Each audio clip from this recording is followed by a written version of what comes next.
Minister Anand is a key leader in Canada's support for Ukraine and international security. Prior to entering public life, Minister Anand was a law professor, legal scholar, and policy expert. On a personal note, she was also the associate dean during my time at U of T Law School, although she may not remember that. She has degrees from Queen's, Oxford, Dalhousie, and the University of Toronto. Please welcome our keynote speaker, Minister Anita Anand.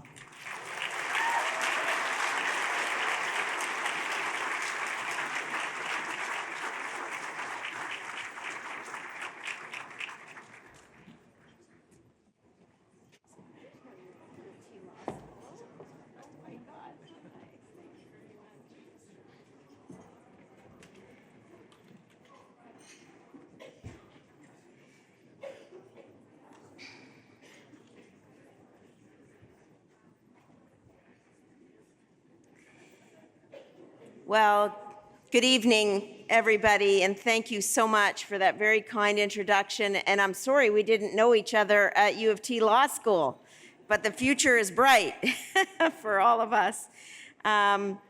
Listen, I wanted to, first of all, send a very, very, very warm and appreciative hello. I'm just so glad to be here with all of you this evening on the 28th Triennial Congress of the Ukrainian Canadians. 3 years ago, I was with you in Winnipeg. It was at the very beginning of the further illegal invasion, and I remember Yvonne was translating for me up on the stage. And here we are 3.5 years later, and this is not where we wanted or need to be. So we'll get to that. Before I start, though, I just wanted to take a moment and recognize all the members here of the UCC, the clergy, caucus members, senators, General Dallaire, provincial minister and MPP, the Honourable Council, and UCC leadership, past and present. Over the last 3 years, I've gotten to know you, and you are incredible. You are an incredible community. And I have to say, I really feel at home when I'm with you. And I wanted to come and tell you how grateful I am for your leadership, for your community, for your advocacy. And you do it with so much love and determination that it is inspiring. It's inspiring for me to know you and to work on your behalf for Ukraine and the people of Ukraine.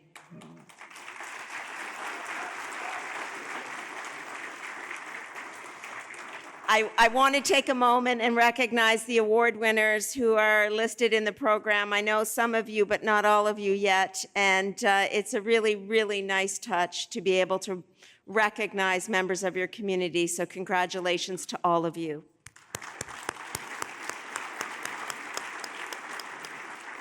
Comme j'ai dit, vous êtes mes amis.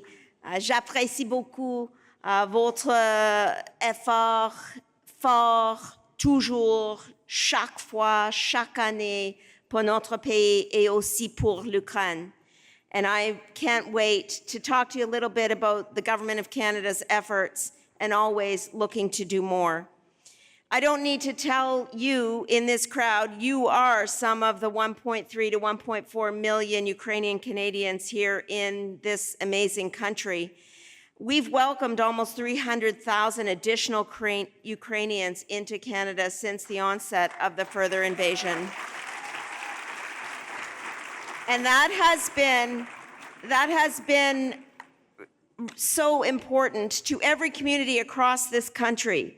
There are Ukrainian flags flying from porches 3.5 years later. There are Ukrainian flags stuck on the bumpers of cars. There are Ukrainian children in schools all over this country, Ukrainians who are working side by side with everyone in this country, becoming forces of nature to make sure this country's strong and to ensure that Ukraine has its own sovereignty, rule of law, and independence for time immemorial.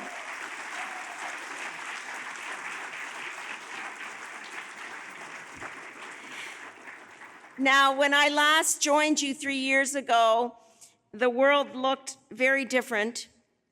And I'll say, I didn't have a chance to tell you at that time that on February 24th, 2022, at 4 in the morning, I received a call from the Chief of the Defense Staff, and he had told me that the further invasion had occurred. This was not a surprise, if you'll recall. We were on the phone that night, but we had seen from the intelligence that Russian airplanes on the border in Belarus, as well as on the eastern flank, those Russian planes had their engines running well before the onset of the further invasion. We knew, and we knew that we needed to be ready with assistance wherever possible. That was why in January we announced the extension of Operation Unifier.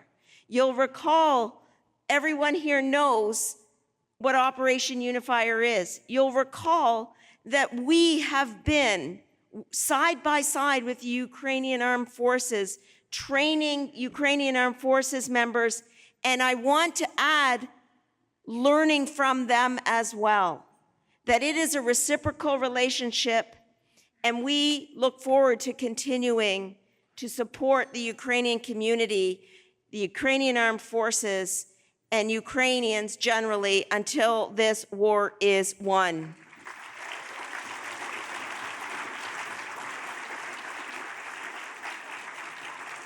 Now, tonight, I wanted to talk about the 5 pillars of Canada's support for Ukraine. Across all pillars, we have put forward à peu près 22 milliards de dollars, almost $22 billion in different types of support. Now, if you look at other countries' donations, they are also stepping up. But when you look at $22 billion on a per capita basis, Canada stands as one of the leaders in terms of our aid to Ukraine, and we will not stop. We believe that putting maximum pressure on Russia remains essential because Russia's strikes are not strategy, they are savagery. Since 2014, we've put hard-hitting sanctions on over 3,300 individuals and entities, including more than 300 shadow fleet vessels used to smuggle oil and evade international law. And when we were hosting the G7 foreign ministers this week in Niagara, we specifically discussed Ukraine in a session with Minister Andres Sybiha. We discussed our ongoing unified collective support for Ukraine as G7 foreign ministers. And Andres Sybiha and I then went and did an announcement where we announced on Canada's behalf additional sanctions on Russia in the area of cybercrime, because we know that their cyber activities are relentless and need to be stopped. And again, Canada will always look at ways we can improve and enforce and work harder and faster on sanctioning Russian entities. Et notre message est clair.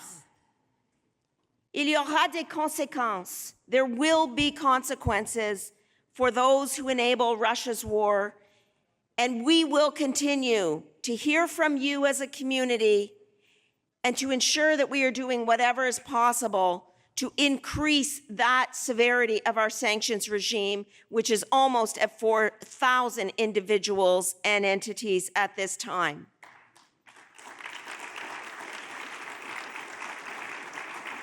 Now, back in 2022, you'll remember when we were having those discussions, Alexandra, for example, I was at Defense. I was the Minister of National Defense. And it was at that time that I was saying in my head, sanctions are not enough. We've got to do more.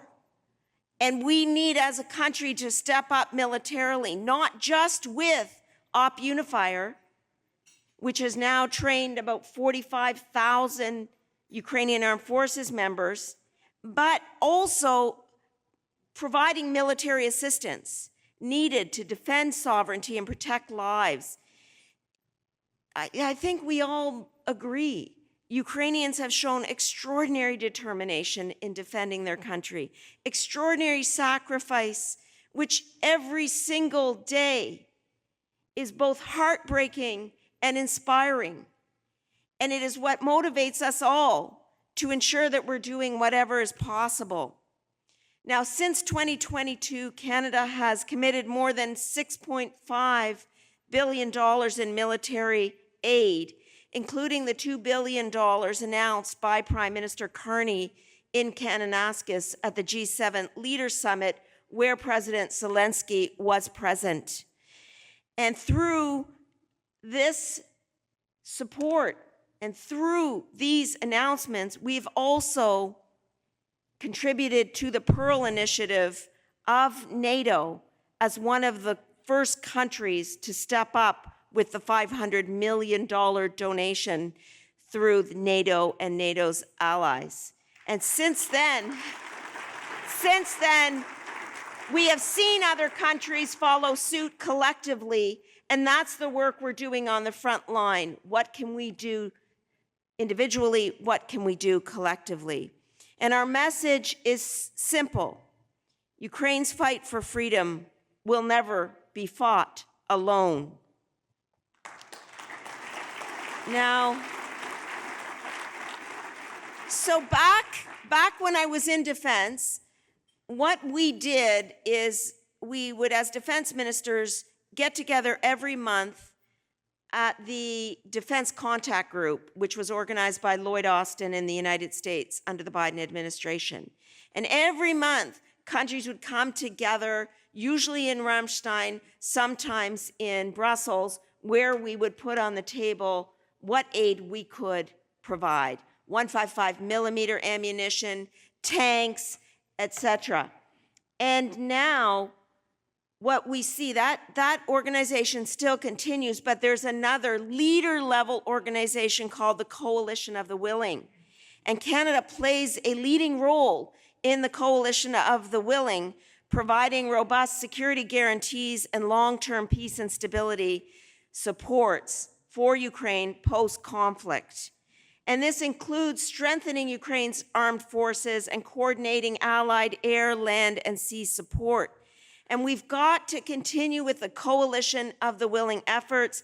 As I said to Minister Sabiha just a few days ago, we need the Coalition of the Willing to operate at the foreign minister level also, so that we have the aid and have the assistance continually in the pipeline, so that when the leaders meet, they are able to see the work that is ahead, but also that has been done by ministers in their respective governments. And so we're working on that right now.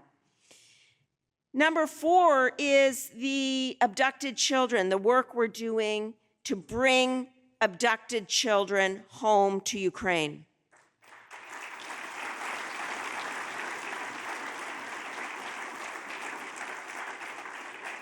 There is a human dimension to this war that we must never ignore, and that thankfully is becoming more and more in the mind's eye of everyone who is watching this illegal and unjustifiable war unfold.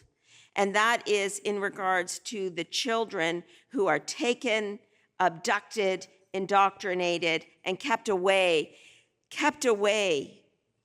from their parents and their home. And that, to me personally, as a mother of 4, but to all of you in this room, I am sure, is absolutely incorrigible, illegal, and wrong, and must be stopped.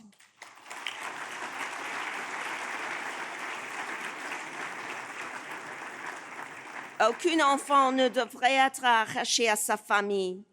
And that is why Canada is proud to co-chair the International Coalition for the return of Ukrainian children. This is a united effort. It has 44 member states involved to bring these children home. And when we were at the United Nations the last week of September, Prime Minister Carney and President Zelensky co-hosted I wanted to say roundtable, but the room was so packed, it wasn't a roundtable anymore. It was just a gigantic effort and convention like this, where countries were continually putting down their support for bringing Ukrainian children home. And what we are going to do in Canada, and I'm announcing it here, is hosting an international conference in 2026 to further this critical work to bring Ukrainian children home. And I want to say, and I think you should say it with me, we will not allow these children to be forgotten. We will not allow these children to be forgotten. So please stay tuned and join us for that conference. Details will be emerging in the new year about the time and place of this conference for the return of Ukrainian children. The fifth pillar relates to energy security and rebuilding.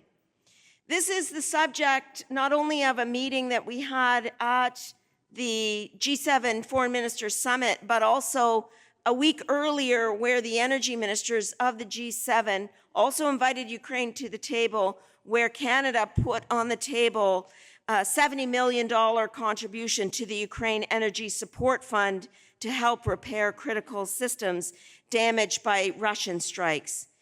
We have to do more, and we have to do it collectively. To support that process, we not only have, obviously, our Prime Minister, Minister Hodgson, the Energy Minister, but Deputy Prime Minister Chrystia Freeland as Canada's Special Envoy for Ukraine's reconstruction. She has taken on this role since leaving her previous post in Cabinet, and she is attacking with full force, as I'm sure you heard when she was here herself. Now, I want to conclude by saying, on a personal note, that you, as I began, have embraced me as one of yours, and I will say that I will reciprocate with all of my effort to ensure I'm doing whatever possible to maintain the territorial integrity of Ukraine. That is fundamental. The territorial integrity of Ukraine. That means not giving up Crimea. That means not giving up Donetsk. That means not giving up anything on the eastern seaboard or anywhere else. We have got to make sure that Ukraine's territorial integrity remains intact, as President Zelensky himself has said. Now, it is your courage. It is the courage of the Ukrainian people. It is your unity. It is your unshakable commitment that keeps us all focused and moving in the same direction.